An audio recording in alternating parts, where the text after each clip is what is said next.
نحمده ونصلي على رسوله الكريم أما بعد فأعوذ بالله من الشيطان الرجيم بسم الله الرحمن الرحيم فمن حاجك فيه من بعد ما جاءك من العلم فقل تعالوا ندعو أبناءنا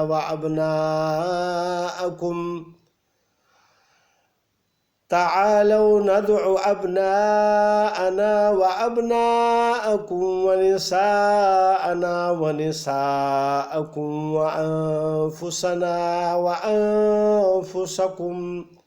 ثم نبتهل فلنجعل لعنة الله على الكاذبين إن هذا لهو القصص الحق وما من إله إلا الله وإن الله لهو العزيز الحكيم فإن تولوا فإن الله عليم بالمفسدين صدق الله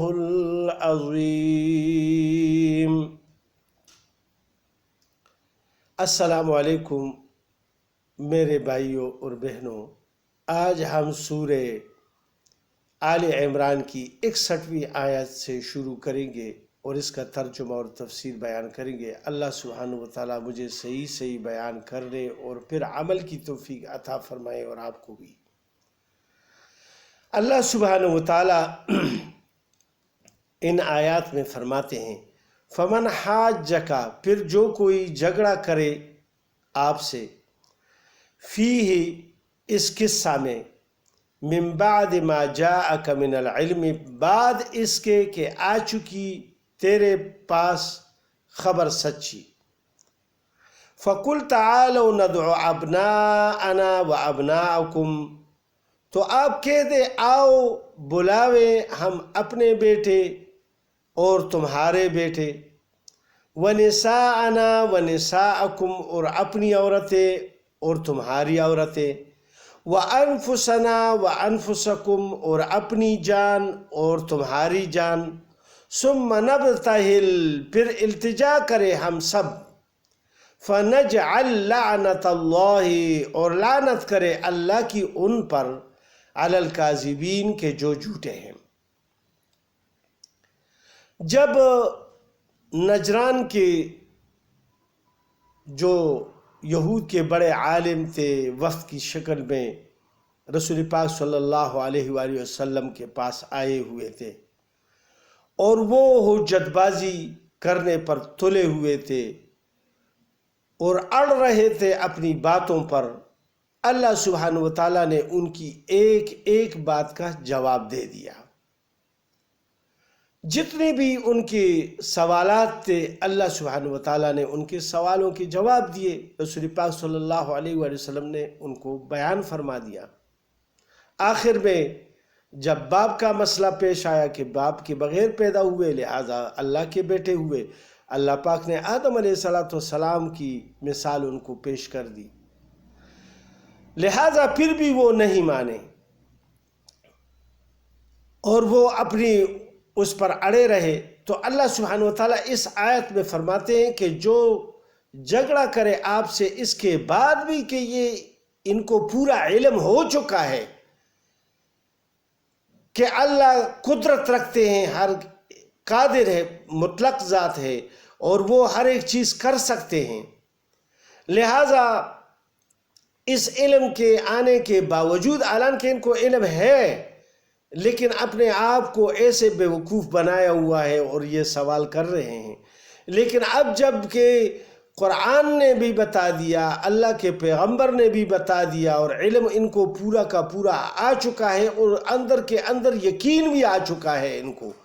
لیکن ضد اور عناد کی وجہ سے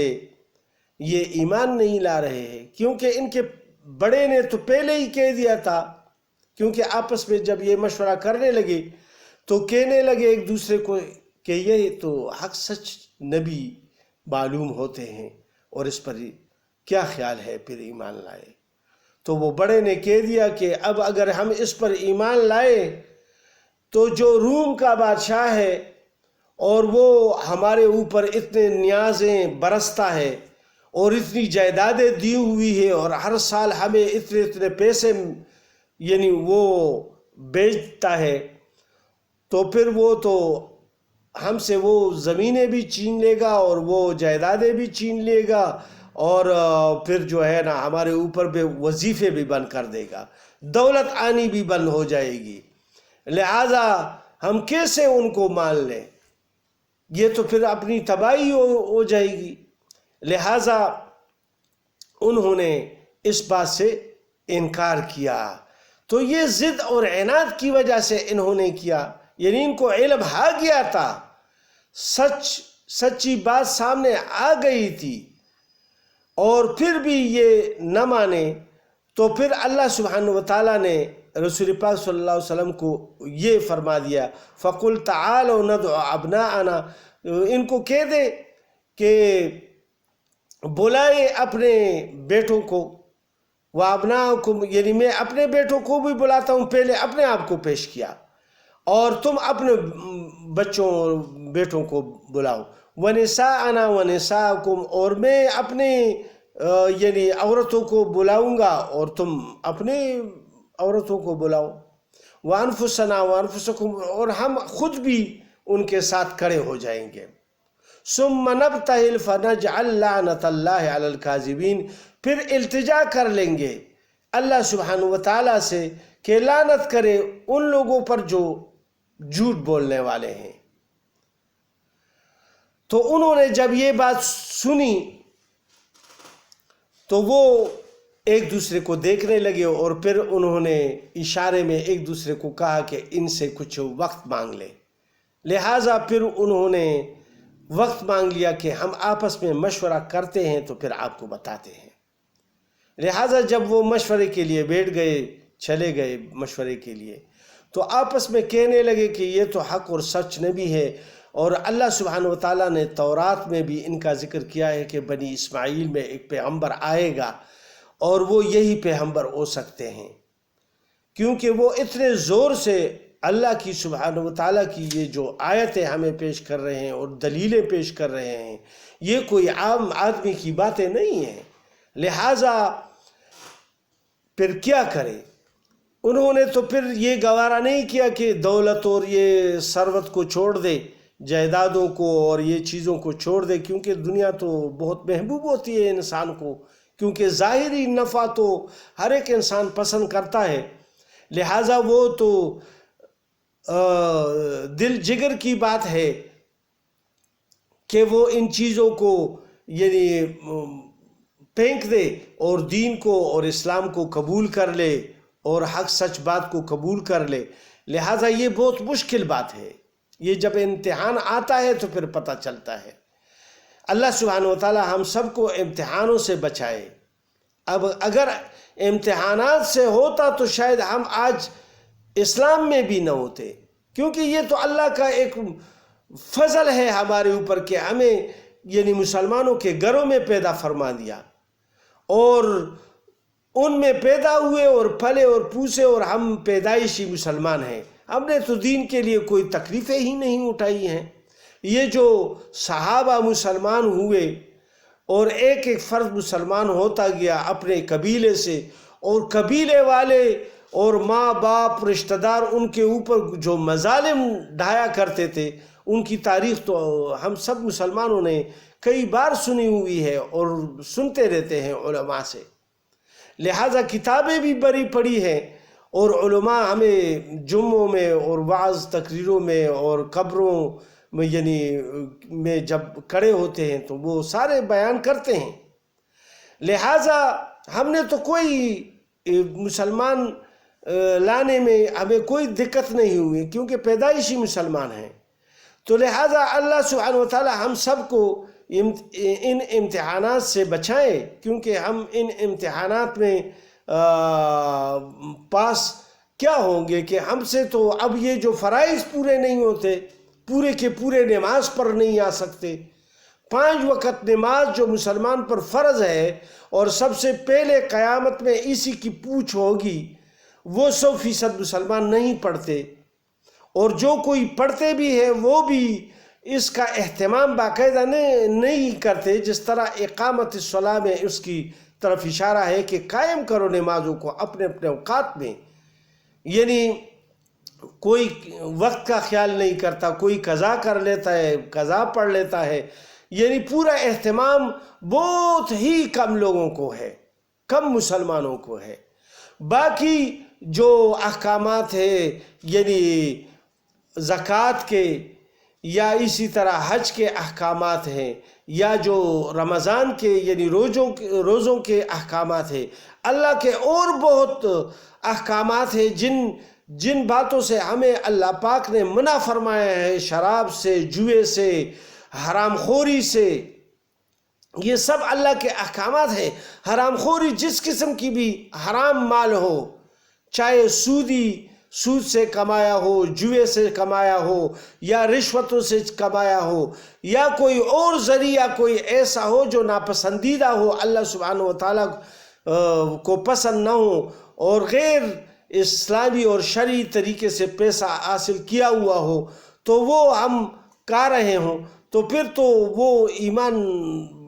قابل قبول کیسے ہوا؟ ٹھیک ہے، ایماندار تو ہم ہیں، لیکن اللہ کے احکامات پر ہم عمل نہیں کرتے، اور سنتوں کو تو چھوڑیے، سنتوں کو اتنا ہلکا سمجھنے لگے کہ کوئی ہر ایک کہتا ہے کہ یہ تو کوئی فرض تو نہیں ہے، حالانکہ ایک سنت پر ایک صحابی جو ہے نا بہت مشکل سے یعنی مشکل میں اپنے آپ کو ڈال کر بھی اس کو ادا کر لیا کرتا تھا،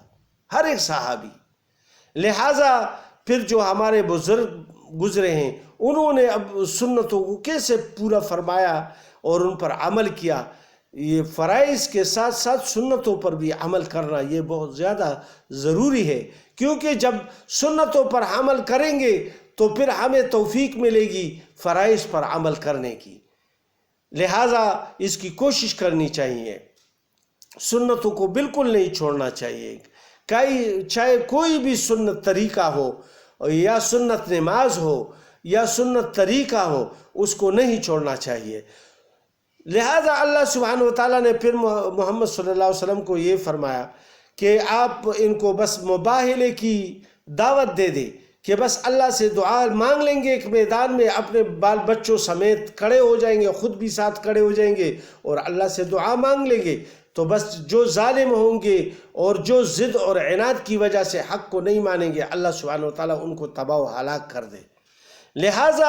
انہوں نے جب مشورہ کیا تو آپس میں وہ کہنے لگے کہ یہ حق سچ نبی ہے، لیکن صرف اس وجہ سے ہم ایمان نہیں لا رہے، لہٰذا بس ان سے صلح کرنی چاہیے، اور پھر اپنے اپنے یعنی گاؤں میں اور قصبوں میں اور قبیلوں میں جانا چاہیے۔ لہٰذا پھر وہ باہر نکلے، حالانکہ رسول پاک صلی اللہ علیہ وآلہ وسلم اپنے اولاد کے ساتھ یعنی فاطمہ الزہرا رضی اللہ تعالیٰ عنہ کے ساتھ، اور پھر حسن اور حسین رضی اللہ عنہم کے ساتھ، ہما کے ساتھ یعنی وہ باہر نکلے، اور حضرت علی کرم اللہ وجہہ کے ساتھ یعنی وہ باہر نکلے، خود بھی تشریف لائے۔ جب انہوں نے دیکھا تو پھر وہ ہنسے، اور پھر انہوں نے دعوت دی رسول پاک صلی اللہ علیہ وسلم کو کہ ہم صلح کرنا چاہتے ہیں، لہٰذا ہم جزیہ دیں گے آپ کو، اور بس ہمارے آپ کے ساتھ کوئی جھگڑا نہیں ہے، لہٰذا ہم اپنے دین پر رہیں گے اور آپ اپنے دین پر رہیں، اور ہم آپ کو جزیہ ہر سال دیا کریں گے۔ لہٰذا وہ جزیہ پر فیصلہ ہو گیا اور وہ وہاں سے چلے گئے۔ اسی طرح اللہ سبحانہ و تعالیٰ نے فرمایا ان ھذا لہو القصص الحق، بے شک یہی ہے بیان سچا، وما من الہ الا اللہ، اور کسی کی بندگی نہیں ہے سوائے اللہ سبحانہ و تعالیٰ کے۔ یعنی حق سچ بات یہی ہے کہ اللہ کے سوا کسی کی عبادت نہیں ہے۔ کسی مذہب والوں نے بھی یہ الاؤڈ نہیں کیا، لیکن کہ بعض کے لوگوں نے شیطان کے وسوسے سے اس میں ملاوٹ کی اور اللہ کے ساتھ شریک بنا دیے، کسی نے بت بنا دیے، کسی نے فرشتے بنا دیے، کسی نے اللہ کے نیک بندوں کو، کسی نے پیغمبروں کو یعنی اللہ کے ساتھ شریک بنا دیا۔ لہٰذا یہ شیطان کی مختلف نورانی چالیں ہیں، اور یہ اسی سے یعنی مرغوب ہوئے اور پھر اپنے اپنے راستے پر چل پڑے، غلط راستوں پر۔ تو صحیح جو اللہ کا راستہ ہے وہ یہی ہے کہ اللہ کے سوا کوئی بندگی کے لائق نہیں ہے۔ وَإِنَّ اللَّهَ لَهُوَ الْعَزِيزُ الْحَكِيمُ، اور وہی ہے زبردست حکمت والا، یعنی سب حکمت والے ہیں اور غالب بھی ہے۔ وہ سب مخلوقات کو پکڑ سکتے ہیں ایک آن میں، ایک گھڑی میں، ایک لمحے میں، لیکن اللہ سبحانہ وتعالیٰ نے حکمت کے طور پر ہر ایک کو ایک وقت دیا ہے، اور موت تک ان کا جو امتحان چل رہا ہے، موت کے بعد پھر ان کے ساتھ حساب کتاب ہوگا۔ فَإِن تَوَلَّوْا فَإِنَّ اللَّهَ عَلِيمٌ بِالْمُفْسِدِينَ، پھر اگر قبول نہ کرے تو اللہ کو معلوم ہے فساد کرنے والے۔ یعنی اس کے بعد بھی، یہ سارے دلائل دینے کے بعد بھی اگر کوئی مسلمان نہیں ہوتا تو اصل میں یہی لوگ مفسدین ہیں، فساد پھیلانے والے ہیں، کہ اپنے کفر پر قائم ہیں اور دوسروں کو بھی اس کی دعوت دیتے ہیں۔ لہٰذا یہ فسادی لوگ ہیں، اور اللہ سبحانہ وتعالیٰ ان سے باخبر ہے، ان کو یعنی وقتاً فوقتاً سزائیں دیتے رہتے ہیں، اور آخرت میں ان کے لیے یعنی جہنم کی آگ تیار پڑی ہوئی ہے، جو ہی یہ مریں گے اس میں داخل کیے جائیں گے۔ اللہ سبحانہ وتعالی ہم سب کو ان آیات پر عمل کی توفیق عطا فرمائے۔ السلام علیکم ورحمۃ اللہ وبرکاتہ۔